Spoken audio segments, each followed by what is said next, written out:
What is going on, guys? Welcome back to another episode.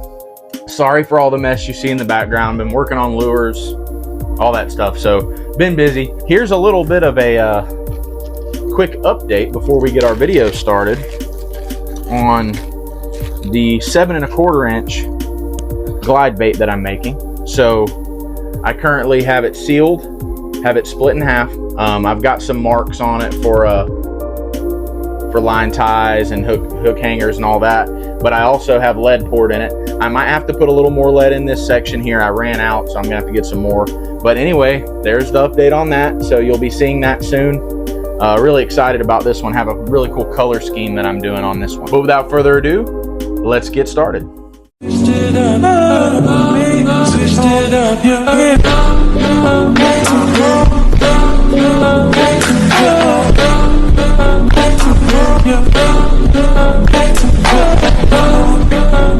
Today we are going to talk about chatterbaits.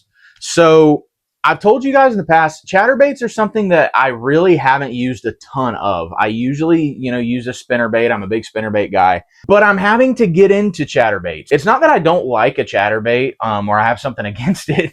It's just, it's something that I never really had confidence in. So lately, my goal has been building confidence in chatterbaits and trying to catch more fish. So I'm learning about them, just like you may be learning about them.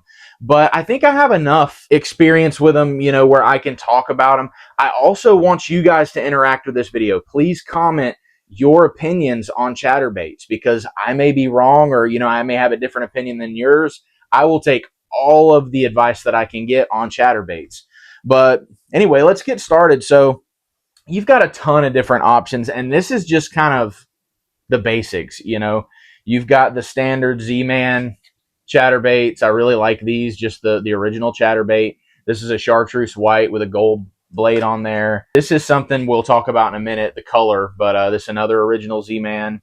A fire crawl with like a nickel looking blade on it. You've got your original chatterbaits. I replaced the skirt on this one. I wanted a shad color and I didn't have one, so I put that skirt on there. You've got your black and blue. You also have the Berkeley. I can't remember what the name of this one is, but this is the Berkeley version of a chatterbait. These are really nice looking bladed jigs. Here's another one from Berkeley. This one, you can see it's had a lot of use. The skirt's kind of wore out on it, but then, you can venture out into the clickbait. I guess you can consider this a bladed jig, because it is. I mean, it's a jig with a blade on it. So this is something that I really don't use much. I mean, I've used it a little bit and caught a few fish on it, but not something I really go to, but it's nice to have. I mean, it's all fun to play around with, but you've got your different colors in the clickbaits. I just kind of want to go over color selection. Here's another one right here. This is the Strike King Thunder Cricket. I really like these so far. I really like them. I haven't messed with them much, but I like the design of it. You can see the little keeper that the blade actually hooks onto. Swings, sorry, got out of focus there, but swings a little bit. So just a little bit different take on it. I really like this color too. But let's talk about color. My go-to is just like a spinnerbait. So far, it's going to be a more natural color. It's going to be a shad color, something of this sort, just something more natural looking. This, I guess, would be considered natural looking. But I'm also finding out that your lighting has a big play in this. Early morning, I'm finding that they want some chartreuse in it. I guess it just helps them see it a little bit better, and it mimics a shad or whatever a little bit better than just a more plain Jane color would. So that's what I'm finding out, is that the chartreuse really shines for me, at least so far, in the morning. When it's a little bit lower light conditions, this is going to pop. And then, if you've got some murkier water, or the conditions are a little bit sunnier, you might want to go with a little bit darker color. I don't have one here, but like a green pumpkin, black and blue, maybe even something like this. If it's pretty stained water, you might be able to mimic a shiner doing that. So there's a lot of options. Or like, this is a clickbait, but that kind of color, when the sun is shining pretty bright, you might want to go with this if it's brighter light out, whatever, your conditions are. But This is something I actually have a question for you guys about. I'm going to start working with it. I'm going to start venturing out. But the fire crawl, I've never really seen anybody use these here in Florida. So we don't really have crawfish. So what would this mimic? Would it mimic a shell cracker or like a green sunfish, you know, whatever you want to call them, a brim? Would it mimic that, or are you literally trying to hop this off the bottom to mimic a crawl? We don't really have crawfish around here, so you guys tell me. I'm gonna experiment with this a little bit and see what I find out. But yeah, so that's kind of my take on that one. I don't really know yet, so I'm working on this one. I'll give you guys my opinion on that once I fish with it a little bit more. But when it comes to chatterbaits, always throw a trailer. I am finding, for me personally, you guys may have different, you know, opinions on it. I'm finding that I really don't care for putting a paddle tail swim bait on it. It's not something I really care to do a ton. I feel like I don't get the bites. Putting a crawl on there or anything like that, it's just not my thing. I think a crawl is more for a swim jig, but you guys might have a better product that works really well with it. So you guys tell me what your favorite trailer is. But my favorite trailer, and I've got to get some more colors of this, but is the Mirror Little John. Okay, this is an awesome chatterbait trailer. It's the perfect length from a smaller chatterbait all the way up to some of the bigger ones. It's a perfect size on the length. It's got plenty of meat for you to stick that hook and hook and bait keeper in there, or a little trailer keeper, but it's nothing fancy. It just, that's all it is. And I think that's why I've been getting so many bites on it, because it just looks kind of natural. It doesn't look ridiculous. It's not sitting there flapping on the back or whatever. And it's very streamlined. So it makes the chatterbait, for me at least, a little easier to fish. That's what I'm finding. So really, really like this. I'm going to get some more colors in this. That way I can match it up to the chatterbaits a little bit better. But really, really like the Mirror Lure Little John for the trailers so far.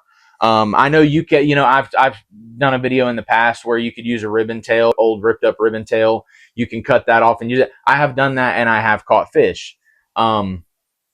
But I'm just trying to really figure out my sweet spot with chatterbaits or bladed jigs. It's something that I really need to work on, and that's what I'm doing. I'm trying to get better and get more confidence in a bladed jig. When it comes to the setup, this so far is my favorite setup right here. So this is a Cast King Zephyr. Okay, not an expensive reel. Love this reel. It's a great functioning reel. Really smooth, cast a mile. But that's my setup there. This is a 7:2 to 1 gear ratio. So I think for me, it would be, I wouldn't want to go anything less than like a 6:4 to 1 on a bladed jig. But yeah, this 7:2 to 1 works fantastic. It's not too fast, not too slow. I can still catch up to a fish. I can get the fish to the boat relatively quick. But still, you know, I'm not fishing too fast. It still has, you know, the tendency to slow me down a little bit and make me really fish that bait. But so Cast King Zephyr, and then this is the Arc Catalyzer series. You know, I love these. They're a great budget rod. Have had no issues with them. This is the 7'3" medium heavy fast action. And this is on 15-pound fluorocarbon. This is the Trilene Big Game fluorocarbon. Really like this stuff. And straight fluorocarbon is definitely the way to go with a bladed jig. For me, I just like it a lot. It works really, really well.